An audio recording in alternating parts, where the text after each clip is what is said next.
Probably the most important question and the most frequently asked question I get, other than what is a public adjuster, is when should I bring a public adjuster in on my claim? Excellent question, and here's my answer. The sooner, the better, especially if it's large, if it's complex, or if you just don't feel like you're getting the answers that you need in a timely fashion.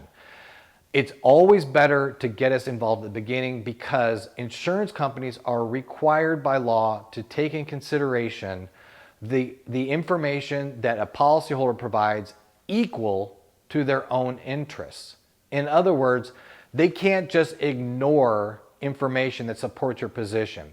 They can't, even if it's a tie, it's supposed to go to the policyholder. The reason for this is that when you buy an insurance policy, it's called a contract of adhesion, whereby it's a unilateral contract. In other words, you as a consumer have no negotiating power whatsoever.